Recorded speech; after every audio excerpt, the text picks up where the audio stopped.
किसी ने बड़े कमाल की बात कही है कि अगर तुम्हारे कर्म कष्ट के पास लेके आ गए हैं तो तुम प्रार्थना करो, परमात्मा तुम्हें कष्ट के पार ले जाएंगे। नमस्कार दोस्तों, मेरा नाम है नैरू सिंह गुजर और आप देख रहे हैं एक और नया मोटिवेशन वीडियो। ये कहानी एक मधुसूदन जी की, जो पढ़ाई करने के लिए अयोध्या आए थे। और अयोध्या आने के बाद में कुछ दिन वह कमरा रेंट पे लेकर के रहने लगे, लेकिन उनकी घर की आर्थिक स्थिति बहुत ही वीक थी, बहुत ही कमजोर थी। तो उसे वहां पर रहने के लिए उसका जो कमरे का किराया था वह देने के लिए बहुत ही भारी पड़ रहा था। तो उसने एक दिन ख्याल आया, उसके दिमाग में ख्याल आया कि क्यों ना मैं इस शरणागत आश्रम जो रहते हैं उनमें जाकर के रहूं। तो वहां पर वह चला जाता है और जाकर के अपना नाम एड्रेस वगैरह लिखा करके वहां पे रहने लग जाता है। अब आश्रम में रहता है तो वहां पर जो और भी आश्रम में काम करते थे, चेले गुरुजी वगैरह जो भी थे, तो वहां पे जो एक महात्मा थे, बहुत बड़े महात्मा थे, वह श्याम को कथा सुनाते थे। और कथा सुनाते वक्त वह यह बोलते हैं कि अगर तुम्हारी प्रार्थना सच्चे मन से मांगी गई प्रार्थना अच्छी है तो भगवान तुम्हारी प्रार्थना जरूर सुनेंगे। लेकिन अगर तुमने अच्छे मन से नहीं मांगी या गलत विष मांगी तो प्रकृति ने ताला लगा के रखा है।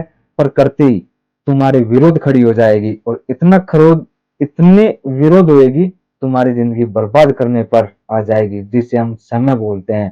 कहते हैं ना कि समय जिसका बुरा चलता है तब अच्छे अच्छे करोड़पति रोड़पति आ जाते हैं। तो जब यह बात वह मधुसूदन जी सुनते हैं, वह बोलते हैं कि हे महाराज जी, क्या यह बात सत्य है कि जो सच्चे मन से मांगी गई प्रार्थना जरूर पूर्ति होती है? तो उसने कहा कि हाँ बेटा, कि अगर तू सच्चे मन से और सही प्रार्थना मांगेगा तो तुम्हारी प्रार्थना जरूर सुनी जाएगी। तो मधुसूदन जी अपने पढ़ाई में तैयारी करते हैं, दिन में पढ़ते हैं, शाम को कथा सुनते हैं और वहां पे रहने लगते हैं। महीने 2 महीने 6 महीने साल भर में वह उसकी पढ़ाई कंप्लीट हो जाती है और पढ़ाई कंप्लीट होने के बाद में उसकी एक जॉब लग जाती है सरकारी। उसका ट्रांसफर हो जाता है लखनऊ में और वह लखनऊ में जॉब करने लगते हैं। 10 साल बीत गए, 15 साल बीत गए, 20 साल बीत गए। एक दिन बैठे बैठे मधुसूदन जी के मन में एक ख्याल आया कि यार, उस समय मैं भी कॉलेज में पढ़ता था तो वहां पे एक गुरु जी थे, तो वह अच्छी बात बताते और कहते थे कि सच्चे मन से मांगी गई प्रार्थना जरूर स्वीकार होती है।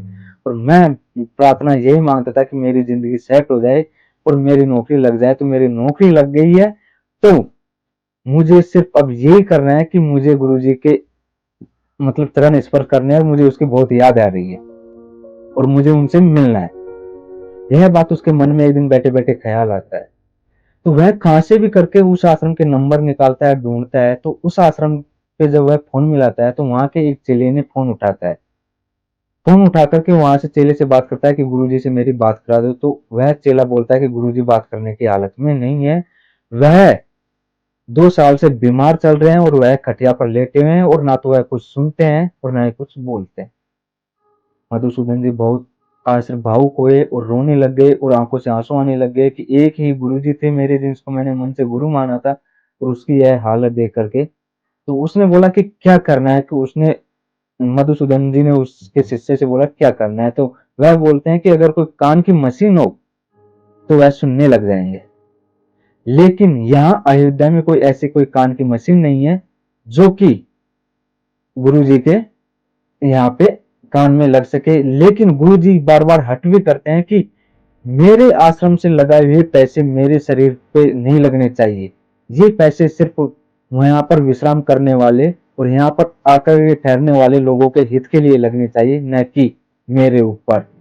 तो यह बात सुनकर के मधुसूदन जी बोलते हैं कि गुरु जी अभी भी इतना सोचते हैं तो क्या करें कि अपन कुछ करते हैं। वह जाकर के पड़ोसी में एक डॉक्टर रहते थे, कान के डॉक्टर थे, उनसे डॉक्टर से जाकर के बात करते हैं और पूछते हैं कि ये डॉक्टर जी, मतलब जो भी बात करते हैं कि मुझे कान की मशीन चाहिए। तो वह एक अच्छी वाली कान की मशीन उसे दे देते हैं और वह मधुसूदन जी वहां से मशीन को लेकर के अयोध्या आ जाते हैं। और अयोध्या आकर के जैसे गुरु जी के कक्ष में जाते हैं तो वह रोने लग जाते हैं कि गुरु जी की क्या हालत हो गई है। यह देखकर गुरु जी के चरण स्पर्श करता है और चरण स्पर्श करने के बाद में वह गुरुजी से बोलता है कि महाराज जी आपने अपना इलाज क्यों नहीं करवाया। तो गुरुजी ने यही बात बोले कि जो भगवान ने लिख रखी है, जहां से जो चीज लिख रखी है वहां से आएगी, मेरे कहने से और मेरे इलाज करवाने से कुछ नहीं होगा। तो वह बोलता है कि ऐसा क्या है कि जो मैं वहीं से हूं तो अब मैं तो लेकर के आ गया। तब वह गुरुजी बोलता है कि बेटा ये जो पर्चा पड़ा है यह पढ़ लो। इस पर्चे में लिखा हुआ था कि संजय नाम का डॉक्टर था और लखनऊ का रहने वाला था और वहां से तेरे कान की मशीन आएगी और फ्री में आएगी। तो यह बात देख करके बेटा वह जो मधुसूदन जी थे वह भावुक हो गए कि यह आपको कैसे पता। तो उसने बोला कि सब भगवान की लीला है और भगवान ने मेरी कान की मशीन वहीं से लिख रखी थी।